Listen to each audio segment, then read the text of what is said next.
Hello guys, welcome to my সুইত্রির সাথে। তোমরা সবাই কেমন আছো? আশা করি সবাই ভালো আছে। আর সবাইকে জানাই শুভ শিবরাত্রি। হ্যাঁ জানি সবাই বলবে এখন কেন দিচ্ছ, শিবরাত্রি তো অনেক আগেই চলে গেছে। কি করব গাইজ বলো, একটু অসুস্থ ছিলাম, তার কারণে ভিডিও দিতে লেট হয়ে গেছে। আর দেখো গাইজ, আমরা দুই বোনের শাড়ি পুরো পুরো রেডি। তো গাইজ আমাদের কেমন লাগছে অবশ্যই কমেন্ট করে জানিও। আর এই দেখো, আমরা এখন বেরোবো বলে ক্যামেরাটা অন করেছি, তখনই মামি লাইটটা অফ করে দিয়েছে। আসলে মামি বুঝতে পারিনি গাইজ। তো দেখো, আমরা পুজো দেওয়ার জন্য বেরিয়ে পড়েছি, আমাদের একটু লেট হয়ে গেছিলো, কি করার বলো। আর আমার ছোট দাদা বোনকে একটা প্রশ্ন করছে যে তুই কেন শিবের মাথায় জল ঢালছিস। ও বলে কি সবাই ঢালে তার জন্য ও শিবের মাথায় জল ঢালছে, আসলে ওর কোনো কারণ নেই। তখন আমি বললাম সবাই বিয়ে করে বলেই কি তুই বিয়ে করিস? বলে হ্যাঁ, সবাই বিয়ে করে তাই আমিও বিয়ে করব পরে।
তো গাইজ আমাদের শিবের মাথায় জল ঢালা কমপ্লিট। তো পাশ থেকে ওই যে আমরা এদিকে তাকাচ্ছিলাম বারবার, কারণ মামি আমাদের বলে দিচ্ছিলো যে কী কী করতে হবে, আর একটা বৌদি ছিল পাশ থেকে, সেও বলে দিচ্ছিল। তো গাইজ আমরা প্রথম ঢেলেছি, প্রথমবার, মানে আমি এর আগে ঢালিনি, তো তার কারণে আমি কিছু জানি না। আর আমরা প্রথমে ভেবেছিলাম যে আমরা শিবের মাথায় ঢালবো না, মানে কোনো মন্দিরে গিয়ে না, আমাদের বাড়ি শিবলিঙ্গ আছে সেখানে ঢালবো।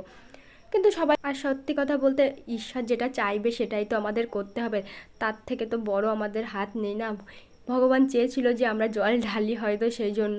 তো আমরা পুরো, আমি পুরো 3 দিন, বোনও আমার সঙ্গে প্রায় 3 দিন আমরা উপোস গাইস, কি বলবো। মানে আমরা জল ঢালবো না কিন্তু উপোস 3 দিন। 3 দিন উপোস থেকে না আমাদের অবস্থা খুবই খারাপ হয়ে গেছিলো। বোনের তো গলা থেকে আওয়াজই বেরোচ্ছিল না, আর আমার ঠান্ডা লেগে মানে খুবই মারাত্মক অবস্থা। তারপরে একটু সুস্থ হলাম, আর এখন যে ওয়েদার, সেই ওয়েদারে আবার আমার ঠান্ডা লেগে গেছে আর গলার অবস্থা খুবই খারাপ। তো আমাদের জল ঢালা কমপ্লিট গাইজ, আর আমরা ঠাকুরকে নমস্কার করে বেরিয়েও পড়েছি। আর বোন আমাকে বলছে তুমি শিব ঠাকুরের কাছে কী চেয়েছো আমাকে বলো। আমি যে তুই বল তুই। তারপর আমি বোনকে বললাম তুই কী চেয়েছিস বল। বোন বলে কি না, আগে তুমি বলো তাহলে আমি বলবো।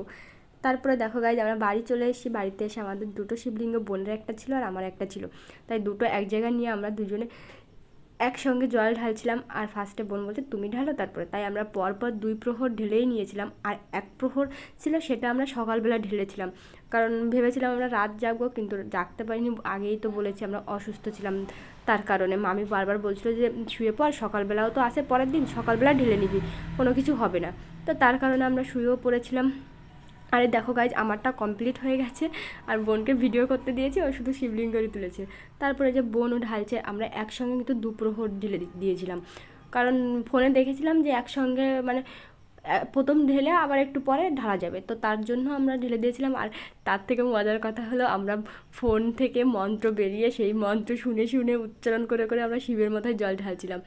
তো আমার এটা খুব হাসি পাচ্ছিলো, কী করার, আমরা তো জানি না। তো ভগবান আমাদের ক্ষমা করে দিও ভুল হলে। তো গাইজ আমাদের ভিডিওটা কেমন লেগেছে, যদি ভালো লাগে অবশ্যই লাইক করো, কমেন্ট করো, শেয়ার করো, আর সব থেকে বড় কথা সাবস্ক্রাইব করে দিও। দেখা হচ্ছে নেক্সট ভিডিও। তো সবাইকে টাটা, বাই বাই।